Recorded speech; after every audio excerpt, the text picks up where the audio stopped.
Okay, good morning, everybody. So today we're going to kind of finish our review. This is the last talking I'll do today, and we shouldn't take very long because we're going to review the very last unit we just tested over a couple of weeks ago. So shouldn't take very long. Then tomorrow is yours to finish up the review packet. Tomorrow I will also be checking warm-ups and learning goals. So make sure you have those kind of squared away and ready to go. Let's go ahead and warm up. Here we go. So number one today, it says for this function, x squared minus 7x plus 12, determine the coordinate of its vertex, and the equation was axis symmetry, the zeros, just basically everything about this thing. So here we go on this. All right, how do you find the vertex? Well, on your last test, here's the equation used over and over and over again. It says x equals negative b over 2a. It tells you where your vertex is and your axis symmetry. So we dive in with that first. And we do negative b, which would be positive 7. Negative 7 is 7. All over 2a. A is 1. 2 times 1 is 2. So we get 7/2, which is an awkward fraction, but it's too dang bad. Fractions exist, and you got to deal with it. Now, what is 7/2? Just so you know, I mean, I would never write this down as an answer, but it's about 3.5. That way I can know where on the number line to kind of plot this thing or on the graph. So over 3.5, 1, 2, 3, 4, somewhere halfway between them, that's the line x equals 7/2. And there's my axis of symmetry right there. X equals 7/2. After that, you can always find the vertex. It's somewhere on here. To get the y value out, you take the x and plug it back in. Now, I'd probably encourage you with fractions especially to maybe just use your calculator. So I'm going to do that too. I'm going to get my calculator out. I'm going to plug 7/2 into that thing. A lot of mental math. We could do it. We could square that and do this, but you know, it's a little tedious at this point. So 7/2 squared, if you're squaring a fraction, just like a negative, make sure you put it in parentheses. Okay, so 7/2 in parentheses squared. Minus 7 times 7/2, and then plus 12. And you get a decimal out, so it says negative 0.25, but really that's negative 1/4. So right about there-ish, but just a little bit negative, negative 1/4. That's where my vertex is. This thing will open upwards, so you can just kind of draw a little rough sketch of a graph. Whoop, whoop, something like that. Positive x squared deal opens up. Other things to find are the zeros. Now, the zeros are where it crosses the x-axis. Looking at my picture so far, I'm guessing maybe 3 and 5, maybe, I don't know. Let's go actually do the work to figure out the zeros. So when I try to figure out something is equal to 0, you can either factor it, do quadratic formula, complete the square, any of those methods would work. Does this factor? I think it does. Am I crazy? 3 and 4? Oh, yeah. So x minus 3 and x minus 4, which means the zeros are 3 and 4. So I was a little bit off. It's not. Oh, yeah, this would be 4, wouldn't it? That makes more sense. 1, 2, 3, 4. That was halfway between them. So that makes perfect sense, actually. So the zeros are at 3 and 4. So label them on the graph or right up to the side. X equals 3 and x equals 4. The zeros, that's fine, too. It makes perfect sense. We got the graph. Boy, we did a good job on that. So we're done with that. Now, number 2 is asking you to find the average rate of change. That was something that we were kind of not the best on the interval 3 to 5. All that means is if you took the value at 3, which is right here, would you agree? That's where 3 is, correct? And the value at 5, which turns out to be right here also, correct? All you got to do is find the slope between them. Now, this is straightforward. What's the slope between these two lines? It's just a flat line, right? Oh, man. Dang it. You're right. I suck. Good call on that. All right, well, where's 5? Over here then somewhere, huh? So more, oh, okay. Well, this will not be a flat line. I would have got that entire problem wrong because I'm stupid on the test. So very good. 3's there, 5's there. That makes more sense. And then it's sloping upwards, correct? So we got to find the slope. Now, if you want to find the slope between 2 points, you need to know what the points are. This one is clearly 3, 0. We already figured that one out, correct? This one, I don't know, 5 something.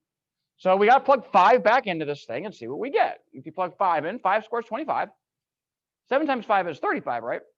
25 minus 35 is negative 10, which plus 12 is 2. So I think this is up here at the coordinate 5, 2 right there. I strongly encourage you on these average rate of change to do it this way. Just find the points, and then you can just do slope. That's all average rate of change is slope. So I have a m for slope. SEC for secant, that just means a secant line is just any line that connects 2 points. That's all this is. So it's just fancy talk for finding the slope here. Let's see, we could probably just look at it. What's the rise? Well, this is at 0 and it goes up to 2, correct? And this is at 3 and it goes over to 5, right? So the rise is 2 and the run is 2. So the average rate of change is 2 over 2, rise over run, which is 1. So I guess the slope of that thing is 1 right there. And that's how you find average rate of change right there. So that's number 2 for you. Moving right along, number 3 is just playing with some complex numbers.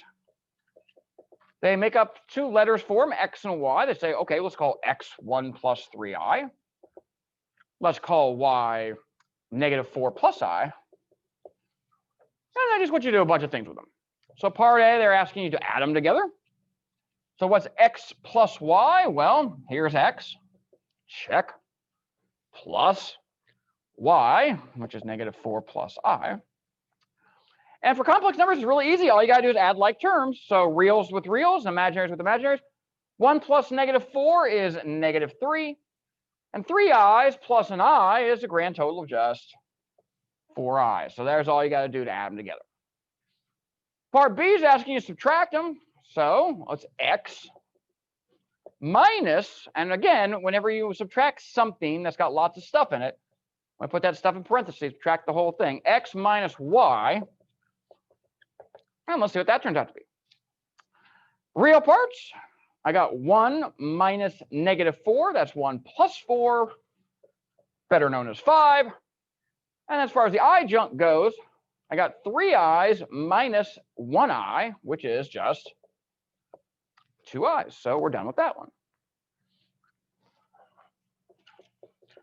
Part C is asking you to multiply these two together. So you just write them next to each other, and then just distribute out like you would anything else. Just got to be nice and slow. Don't mess up little dumb things as you go. You know, like what's 1 times negative 4? Don't tell me it's negative 3. 1 times negative 4 is negative 4. 1 times I is I. Moving on to the 3i. 3i times negative 4 be negative 12i.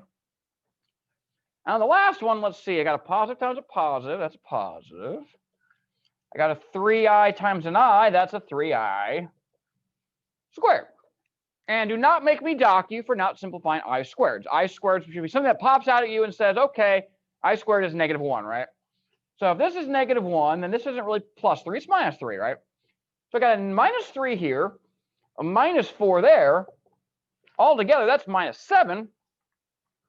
As far as the i's go, I had 1i minus 12i, that's minus 11i. So my final answer is negative 7 minus 11i.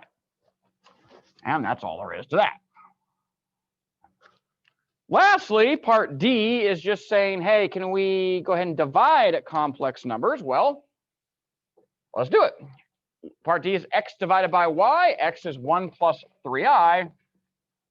Y is negative 4 plus I. So we got to divide these, and you either know how to do it or you don't. The magic secret is conjugate. So you want to multiply the top and bottom by the conjugate of the bottom. And the conjugate just means the exact same complex number with the sign of the imaginary part change. So if it's negative 4 plus I, the conjugate would be negative 4 minus I. Then you do have to multiply fractions. That means you have to go straight across. That means this whole thing times this whole thing. Distribute it out. On the top, you get 1 times negative 4 is negative 4. 1 times negative I is negative I. The 3i times negative 4 is negative 12i. And positive 3i times negative I would be negative 3i squared. Now, of course, we'll change the I squared into a negative 1 soon. Down the bottom, same deal. Negative 4 times negative 4 is 16. Negative 4 times negative I is a positive 4i. And then the very next thing that's going to come is going to be an I times a negative 4, which is negative 4i. And you should always expect this with your conjugate stuff. When you multiply two conjugates together, the two middle things should cancel out, and they do. Lastly, you got a positive I times a negative I. That's a negative I squared. So we've distributed the whole thing out. Now we just got to clean things up. On the top, here's I squared. So this is really positive 3, right? Negative 4 and positive 3 together are negative 1. far as the two middle dudes go, negative I minus 12I would be negative 13I. So that's as clean as the top is going to get. Down on the bottom, as promised, the two things in the middle will cancel out. You got a negative I squared on the end, but I squared is negative 1. So it's really negative negative 1, which is 1. So this is a 1, and this is a 16, and together that makes 17. And that's a fine answer. Nothing wrong with that at all. I would go one step further and break it up into two different pieces, like a little real part here, the negative 1 over 17 part, just the real part, and just the imaginary part. But you don't have to do that. But I'm trying to teach you to do that anyway, because it's good practice. And eventually someday I would yell at you and say, okay, make sure you do it this way. So you might as well just learn it right now. All right, lastly, only other thing, just quadratic formula stuff. So number 4 is saying solve by using the quadratic formula and give this equation x squared minus 4x plus 7 equals 0. This is definitely when you want to turn the quadratic formula for. It does not factor. You look at it. Numbers that multiply by 7 are only 1 and 7, so they don't go together to be 4 in any way. I certainly want to avoid completing the square. I know we all want to avoid that, right? So we'll just go right to quadratic formula on this thing. X equals negative b. B was negative 4. So negative negative 4 is 4. Plus or minus the square root of the discriminant inside of here. Let's figure out what that is. B squared, b is negative 4. Negative 4 squared is negative 4 times negative 4, which is positive 16. Your b squared should always be positive. So you got a negative number right here. You're not doing something right. Minus 4, a is 1, c is 7, and that's all over 2a, which is just 2 times 1 or 2. And you just keep going, clean until you can't clean no more. Make sure you do PEMDAS right. You cannot subtract these two right now, can you? You got to multiply these all together. That's 28, right? 16 minus 28 is negative 12. And while I'm at it, if you got a negative under your root, you should automatically be pulling it out, calling an I, and leaving the leftovers there. So square root of 12i. And there's my answer. Now, can I do better? Yeah, I can. Because there is a perfect square that goes into 12. 4. 4 is something squared. So I can write square root of 12 as square root of 4 times the square root of 3. And the reason I might want to do that is because the square root of 4 is nice and pretty. It's just 2. So simplifying the square root of 12, it turns into 2 square root of 3. And we have this answer, and it looks pretty darn good. The only thing I think is that I could probably reduce this, because what goes into all 3 of these numbers right here? 2's do, don't they? So let's just divide everybody by 2. That means this would be a 2. If I divide this thing by 2, the 2's not there anymore. So it's just square root of 3i. And down at the bottom, if you divide by 2, 2 divided by 2 is 1, right? Well, I don't need to write over 1. That's kind of pointless, right? Like writing 7 over 1 or something like that. So there's my final answer. It's nice and pretty. 2 plus or minus the square root of 3i. And we're all done. That solves that quadratic. And that's our last, like, real learning goal for the whole semester. It's very, very sad. Okay. Last LG of the semester right here. I might have you write down a rinky-dink one tomorrow, but these will be checked tomorrow, warm some learning goals. After that, you don't have to do any more for the semester. So you get a whole day off. Isn't that exciting?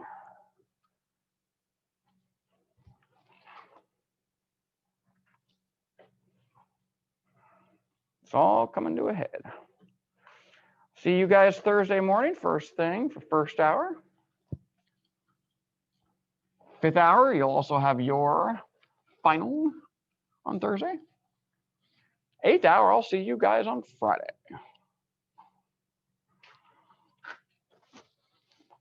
Once you get this written down, make sure you get your review packets out. We will do a couple of examples here and there.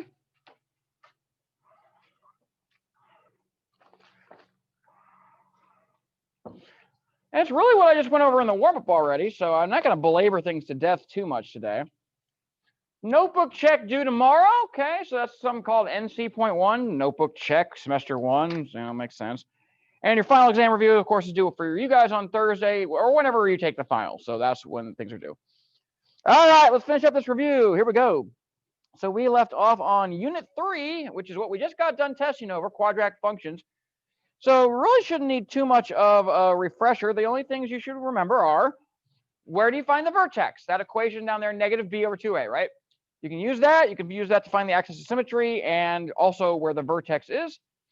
And then the other thing on this section, the first one, 3-1, is just the average rate of change, which I just said is the slope between 2 points. So that's really all there is to it. Let's do a quick problem. Again, we just did one in the warm-up, but let's do another one. So 54 and 55 are involving this kind of stuff. Does either one look interesting to you guys? Or I can just skip it. I don't have to do it. Okay. 55, all right.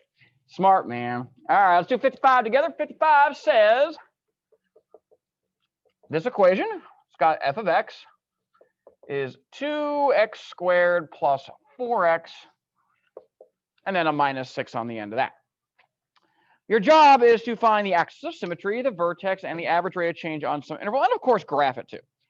So let's get started. Here we go. Axis of symmetry. Axis of symmetry, vertex, any of that stuff, you should think of this equation right here. It's short, it's simple, it's nice, it does a lot of things for you. So you're doing negative b. B is 4, right? So negative b would be negative 4. All over 2a. A was 2, though. So 2 times 2 is 4. And negative 4 divided by 4 is negative 1. So your axis of symmetry should be over at negative 1. Now, I know these graphs go up by 2, so I guess that's about halfway for you guys. For me, I'll just draw it right here at x equals negative 1. And for your axis of symmetry, this is exactly what you write in the slot, too. X equals, and you just write negative 1. I even wrote the x equals for you. You're welcome. All right, you also need to find the vertex. To find the vertex, you plug the x value into the equation. When you plug negative 1 in here and square, it's just 1, right? 1 times 2 is 2. So the first number here would be 2. When you plug negative 1 into this thing, 4 times negative 1 is negative 4. And if you put that all together, it turns out to be negative 8. So way down at negative 8, that's where my vertex is going to be. And if you read the directions carefully, it says the coordinate of its vertex. So in the vertex slot, you should be writing the coordinate negative 1, comma, negative 8. You should write it as a coordinate like that. It's a point. It's a point in space. Points have x's and y coordinates right there. Then we're done with that part. Only other thing really to do is to find the average rate of change. They also want a rough sketch of the graph. It says rough sketch. So it doesn't have to be perfect. Did they mention anything about zeros on this? Not really. So you don't have to do it perfect. You don't have to cross the exact right places. Just draw a rough sketch of it. Something that opens upwards, right? Positive x squared deal. And we're good on that. Then all we need is the average rate of change. So they say the average rate of change on the interval 0 to 1. So all you're interested in is the endpoints. What happens at 0 and what happens at 1. At 0, you should be able to spot where it crosses actually just by plugging in 0, right? If you plug in 0, it's really easy. That's nothing, right?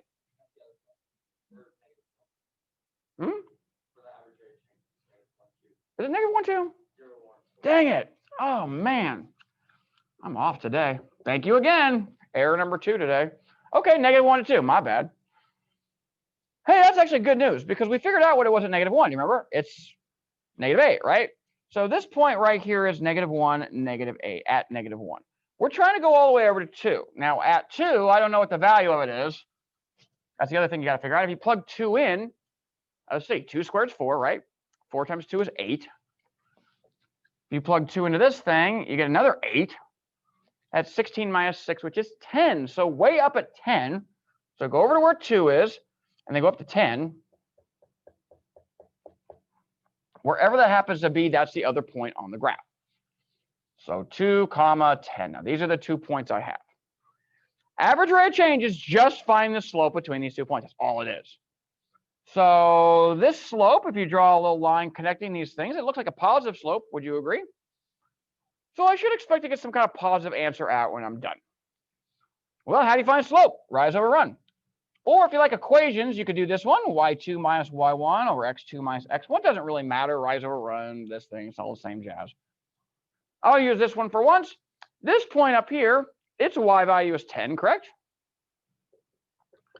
The y value down here is negative 8. And down the bottom, the x's, this x value is 2, minus this x value, which is negative 1. Now, when you get all said and done on the top, you got 8 plus 10, really, and that's 18. Down the bottom, you got 2 plus 1, which is 3. So it looks like the answer to this one is 6. The average rate of change is 6. And again, you don't have to go through that fancy form if you don't want. You can just do rise over run. This one's down here at -8, right? It has to go up to 10. Well, how much did it rise up by? It went up by 18, correct? Then? And then if this is at -1, I have to move over 1, 2, 3 to get over to 2, correct? And that would make the run 3, so 18 over 3. No matter how you look at it, it turns out to be 6. And that's all there is to the first section. Any questions over any of that jazz? All right, let's get back to the review then. So section 3.2 was solving quadratic equations by graphing. Like anything you solve by graphing, just get it equal to 0, graph it, and see where it crosses the axis. So that really shouldn't be a hard problem. And let's do one of those, I guess. 56, 57, and 58. As long as you get it equal to 0, which you should for a quadratic no matter what. For a quadratic, you should always try to get things equal to 0 so you can factor, do quadratic formula, or in this case, graph it. Any of these look interesting or you want to skip it? It's pretty easy, right? Just set equals 0 and graph it. So just make sure you put the graph on there. We can skip that one. That's okay. I'm tired of talking anyway. And then moving on to section 3.3, that was all about complex numbers. We already just reviewed that. The main thing to know is what I is. It's the square root of -1. And it comes up a lot, I squared. You should know I squared equals -1 and definitely be replacing any I squareds you see anytime in your work with a -1. It's simpler, so please make sure you do that. Other junk, you can add and subtract them. If you add them, just add the reals together. Add the imaginaries together. Same with subtraction. Multiplication, just distribute it out. FOIL that thing out. If you have to do division, then you need to use the conjugate. Make sure you multiply the top and bottom by the conjugate of the bottom. And that's pretty much all there is to that. So I do feel like doing one of these problems. They don't take that long. Anything 59 through 66 scares ya. Which one? 61. Yep, let's look at that. Okay, so this has got 3 things. Kids do have a tendency to mess up when there's 3 things. So that's a good one you picked. All right, so here's 61.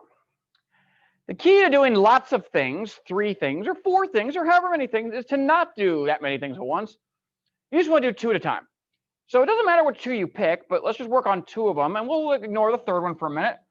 I'll just go in order. We'll just do these first 2 together. So pretend this 3rd one isn't even here right now. If you just had this times this, you would distribute the I in, correct? You'd clean it up and you see what you get. And that's exactly what we're going to do here. So if you distribute this in, you get I squared. And I times 1 is just I. So here's that first distribution of these 2. The 3rd one is still there, though, right? You're just ignoring it temporarily. That doesn't mean you should have it, disappear from your work or anything like that. It's just you're not dealing with it at that moment. You're just letting it chill, and you're worried about these 2 right here. Always good to simplify as you go. I see I squared. A lot of people don't do this. They just see I squared. They start distributing this in. No, take a second. What is I squared? It's -1, right? So let's distribute the -1 in, actually. Call it -1. Now, if I distribute, it's going to be a lot easier. So now I just got a new problem. This times this. Let's see what we get. -1 times I is -I.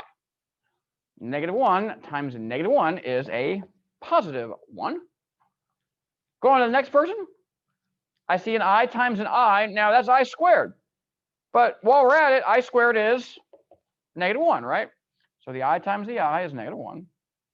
And the I times the -1 is just -I. You could have called that just I squared there. That would have been fine. Then you could, on the next step, call it -1. Whatever you want to do. It doesn't matter. And if you look at this thing, the real parts cancel out. There's a +1. There's a -1. They go away. So I have -1I minus 1 more I. That's a grand total of -2 I's. And there's certainly nothing more I can do with that. So that concludes the problem.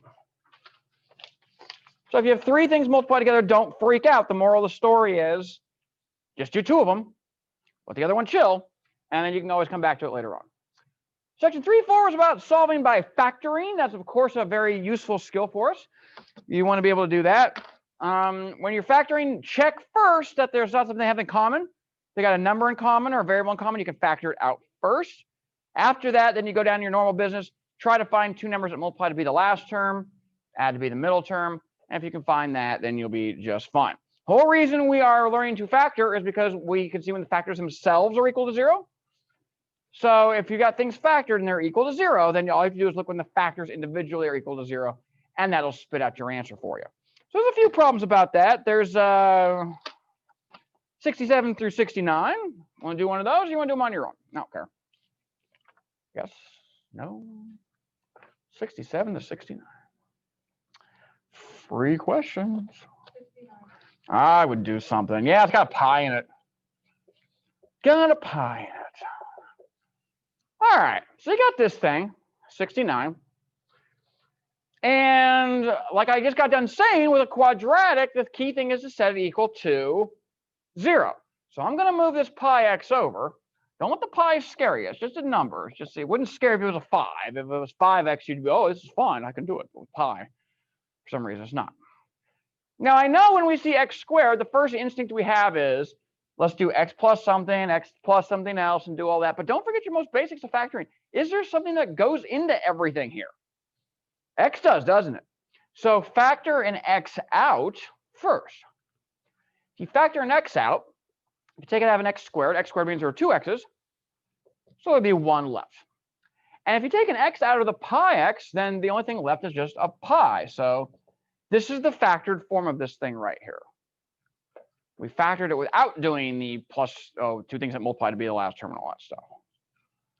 Well, you just got to go see when the factors themselves are equal to 0. Here's a factor, x, set equal to 0, and it just spits out the answer. X is 0. That one was easy. This other factor is no worse. Set the factor equal to 0. So x minus pi must be 0. Add pi over, and the other answer is pi. So the 2 answers for this particular problem are 0 and pi. And it is what it is. Don't say 3.14, because that's not what pi is. It goes on forever and never repeats. That's why we have a symbol for it. So just write the symbol for pi, and we are good on that. All right. And that's pretty much all there is to that. Then there was good old completing the square. And this formula down here, as long as you use it religiously, you should be fine. Your job in completing the square is to get something to look like this in your equation, just x squared plus a number times x. And once you do, literally replace that part of your equation with this stuff on the right. And then if you can get the square thing by itself and undo it with the square root, you'll be just fine. So I definitely think we should do a completing the square one. Oh, how about, there's only 70 and 71, so I'm not killing you with them on that. I'll just do 70. They're about the same thing. Let's do 70.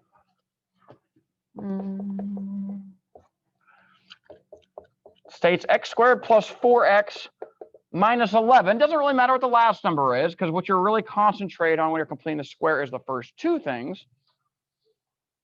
So you got your little formula over here, and this will be given to you on the final.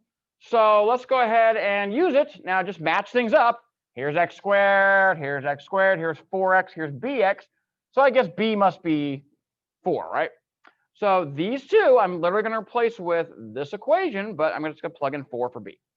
So here we go with that. X plus 4 over 2. Now don't write 4 over 2, because what's 4 over 2? It's 2. Yeah, so that's 2. So x plus 2 squared minus, you're not done yet, use the whole formula, minus whatever b over 2 is, which is 4 over 2, which is 2 squared. So minus 2 squared right there. So this part is the completing the square part. You're not done, because you still have this minus 11 over on the end. Don't let the other stuff disappear. Just because you did something successfully doesn't mean the other parts change. And you got this right here. Never a bad idea to simplify, no matter what you're doing. I see 4 here, right? 2 squared. So this is negative 4 minus 11. And negative 4 minus 11 is negative 15. So now it doesn't hurt to put some like terms together. And the whole reason you're doing this is so you can get this squared thing by itself. So let's move the 15 to the other side. And the reason we're trying to get the squared thing by itself is because we can undo a square with a square root. So you take the square root of both sides. The squared side, you just undo the square. You know, square root and square cancel out. That's fine. The other side, don't forget your plus or minus. Cannot emphasize that enough. Plus or minus, and then the square root of this side, well, there's nothing pretty about 15. The square root of 15 is just square root of 15. Nothing goes into 15 either, perfect squares. 2 squared is 4, that doesn't go into it. 3 squared is 9, that doesn't go into it. 4 squared is 16, that's too high. So that's as good as we're going to do with that thing. And then we'll just move the 2 over. So when you move to the other side, it's a negative 2. And then you have either plus or minus the square root of 15 as well. And we're done with that. So we're good. For completing the square, I'd highly encourage you to go back and check it too with the quadratic formula. You know, this is where the quadratic formula comes from. So if you have time, I'd go off to the side and I'd just go, okay, let's see what the quadratic formula gives me. Negative b plus or minus the square root of b squared minus 4ac all over 2a. Now, it doesn't look the same at all, does it? But if you keep cleaning it up, this is 44. 16 plus, because it's 2 negatives, 44 is 60. And there are perfect squares that go into 60. Let's see. 2 squared is 4. Does 4 go into it? Yeah, 4 does go to it. So I can break it up into a 4. And guess what? 4 times 15 is 60. And you can kind of see how it's turning to this thing slowly. This would be 2, right? And then since 2 goes into everything, you could divide through by 2. So that'd be a 2. That would be gone. This would be gone. And you get the exact same answer. Now, you don't have to go check it like that. But if you got extra time, why the heck not? So that's completing the square for you guys. All right. And then lastly, kind of we're getting to the point of the most recent stuff where it's discriminant stuff. For discriminants, you want to make sure that, what is the discriminant? It's the stuff under the square root, correct? B squared minus 4ac. Based on what it is, and I will put this up on the board too during the final. If the discriminant is positive, then that means it's going to cross the axis at 2 spots. There'll be 2 real zeros. It'll be different. If the discriminant is 0, then it's going to bounce. It's going to graze the axis at 1 spot, and 1 real repeated root there. And if the discriminant is negative, then you're going to get a negative under your root, which means that you're going to have some I stuff, and it'll be complex. You won't be able to actually see it because it's not real. So if you can do that and the quadratic formula, then you'll be just fine on that section. And then all we have left to do is inequalities. We can do one real quick in the discriminant, though. 72 through 75 is all those. I'd ask to get one done. Why not? It's pretty fast. One less to do, right? Just like 100 problems. So. Oh, anything 72 through 75? Anything? Okay. Here we go. 73. 73 has f of x is x squared minus 8x plus 16. This thing's going to bounce. We'll see why. Well, first thing it asks for is discriminant. So by definition, the discriminant is b squared minus 4ac. Not the square root part, just the b squared minus 4ac part. You plug things in. B was negative 8. Negative 8 squared is 64. And if you're going to use your calculator, make sure you put that negative 8 in parentheses when you square it. Minus 4 times a, which was 1, times c, which is 16. Now, it just so happens that 4 times 16 is 64. So I'm getting a 64 minus 64, which is a big fat 0. So your discriminant is 0. That's great. Now, according to my little cheat sheet, here it is. It says types of zeros. I need to write down exactly what that means when I get 0. When it's 0, there's nothing confusing. You just write down exactly what this says right here. One real, repeated, rational 0. One real, repeated, rational 0. So I will get one real answer out from the quadratic formula. There'll be no i's. It'll be repeated. I'll get the same answer twice, whether I do plus or minus. And it will also be rational. I will get out a nice clean fraction, 2/3 or 4/3 or something like that. It won't have any strange roots in it. So let's see what actually we do get out. All right, to find the zeros, we're actually going to do the quadratic formula. So here we go. X equals negative b. B was negative 8. So negative b would be positive 8. 8 plus or minus the square root of the discriminant. Don't do the work all over again. You just found the discriminant, right? Discriminant 0. So square root of 0 all over 2a. A was 1. So we got this. Now, what is the square root of 0? It's just 0. So if you do both versions, let's do the plus. 8 plus 0 is 8, right? Divided by 2 would be 4. And similarly, if you do 8 minus 0, that's also 8, which divided by 2 is still 4. So that's what they mean by one real repeated rational 0. Here's one answer, really, 4. You don't have to write it twice. I'm just writing it twice to show you that's there twice. It's real, it's repeated, it's the same one twice. Is it rational? Can you write it as a fraction? Sure. I could write that as 4 over 1 if I wanted to, correct? So we're all done with that. And that's kind of all there is to those things. Lastly, very last thing we talked about was systems of equations and inequalities kind of stuff. So let's zip through that pretty quick. For 3.7 quadratic inequalities, if there are x's and y's and inequalities, by now you should know it means a shading thing. So you would draw your quadratic like normal. If there's x's and y's, you will either dot solid or dash, right? Depending on if it's greater than or equal to or any of that stuff. And you'll shade above or below appropriately. That's all there is for x's and y's. If there are no y's, then what your answer is going to look like is an interval. It's going to look like where this, for example, if they give you this quadratic less than 0, you're looking for when the graph itself is below the axis. So for this particular graph right here, anything from this first number to this second number, the graph is below the axis. So your answer would be this interval of things right here. And so on and so forth. What if they said, oh, find out when ax squared plus bx plus c is greater than 0?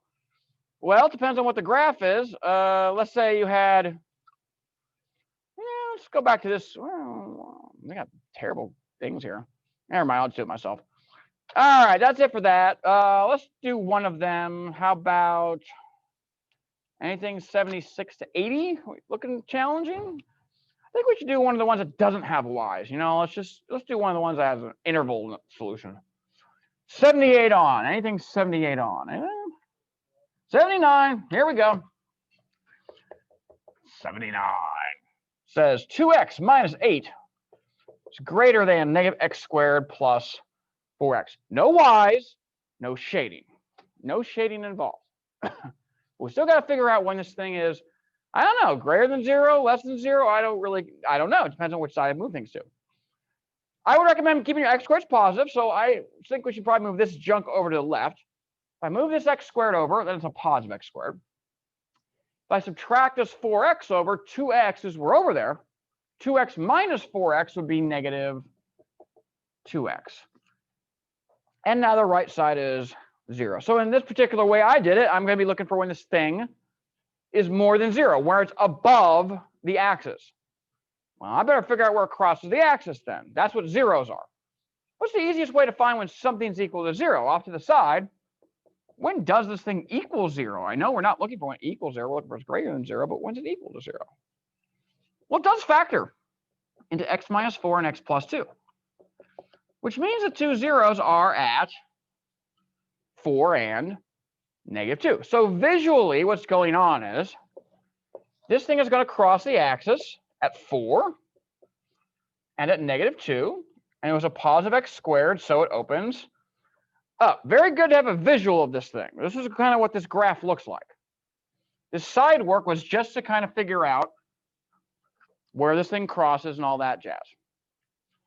What's the point of this? I'm trying to figure out when this thing is more than 0, where it's above the axis. So where is this thing above the axis? Well, over here it is, right? So anything from negative infinity until this number, which we just said was negative 2, correct? So my answer starts off with negative infinity to negative 2 with the parenthesis because it's not equal to 0, right? It's just greater than 0. At that spot, it's equal to 0, like we just figured out. Then it's below the axis. I don't want any of that nonsense. And anything from this number on, 4 on, not including it, the graph would also be above the axis. So all these ones with x's and inequalities should just have solutions like this, where they're intervals, whole ranges of numbers, and things like that. Very last topic was systems of equations. Last thing we're going to review. And just do substitution, I would say. Solve for something, plug it in the other ones, and then just solve it like normal. So let's do one of those, and then we'll call it the review over.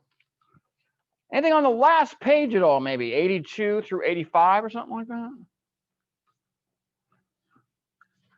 I'll just pick one at random. Oh, okay. Here we go. So do have some organization, I beg you. I'm going to label them equations 1 and equations 2. This does look gross. X equals y squared minus 17y plus 63. And equation 2 is short and sweet, just says negative x equals y. All right, well, let's see. There's 2 ways to go about it. This doesn't really matter. Well, there's lots of ways to go about it. What do you want to solve for? What do you figure? Pick something, x or y. Which one looks easy to solve for? This is already got x solved for, correct? We can just use that. Let's plug that into the second equation for x, and we'll see what happens. There's lots of ways to go about this, but we'll just arbitrarily go this way. The second equation says negative x. Oh, boy. Okay, so negative x. X has a lot of stuff in it, right? So I better put some parentheses. Here's negative, and here comes x. Y squared minus 17y plus 63. So equation 2, after you plug it in, negative all of x, and then that equals y. Only thing that sucks about this is you got a negative times all this stuff. So let's distribute the negative in. This will be negative y squared plus 17y minus 63 equals a y. Thoughts on what to do with this, guys? It's your test. What are you going to do on the test? I'd probably factor it, but it's not equal to 0 yet. So we got to get it equal to 0 first. And just to make my life easy, I like my squared things positive, right? So I think I'm actually going to move all 3 of these to this side just to make things positive. Let's do that. We're going to move all 3 of them over. To do so, we'll have to add y squared. We'll have to subtract 17y. Now, this side already had a y, right? So a y minus 17y would be negative 16y. And to move the 63 over, we'll have to add 63 to both sides. And there was no numbers over there, so it's just a positive 63. That's all set up and ready to go. That looks like something I might be able to factor. It's promising. 63, I'm thinking 7 and 9, right? 7 and 9 somehow go together to be negative 16 if they're both negative. So you can factor it. Just because y doesn't mean anything's any different. X, y, whatever, we can factor it. That does factor into y minus 7 and y minus 9. Negative 7 times negative 9 is positive 63. They add to be negative 16. So it factors. Mean the 2 y's are possibly 7 and 9. What makes those 0? 7 and 9 does. So there you go. Now, let's go back and find x. You're not done with the system of equations, so you got all the variables involved. If you got 2 answers, we'll just go do them twice. If y is 7, let's see. This looks really short and sweet. If negative x equals 7, then x must be negative 7. And similarly, for the 9, if negative x equals 9, then x must be negative 9. So there's my 2 solutions. You can write them down like that. Pair them up accordingly, though, you know, like have the negative 7 and the 7 go together. And we got an answer, so you write the word consistent. And nothing weird happened in the work. There were no 8 equals 8s or anything strange like that. So it's independent as well. And that concludes your final review for the first semester. You have the rest of class today, which is like a minute, but mostly all tomorrow. All tomorrow is just a work day for you to ask questions and get this thing sorted out, which is great. Don't forget, tomorrow I will also be checking off your warm-ups and learning goals. So please get them organized for me before you get to class. And that's it. Okay, then we're going to coast into the final. Final for you guys will be Thursday. 5th hour will be Thursday as well. And for everybody else, it'll be Friday. Have a great day. Oh, morning. How are you? I gotta quit smoking. Like, seriously, like I do need to stop. I'm going to. I'm going to over the break. You should. I'm starting this Friday. Good. I agree. Today is kind of my day of reckoning. Reckoning? Yeah, it's a day where boys become men. I'm going to try to do something that I failed to do before. Are you having a bat mitzvah or? No. I'm going to try to. I gotta reinstall the operating system on my computer, but this one that I'm gonna install has no graphical stuff. It's all done through the command line. Oh.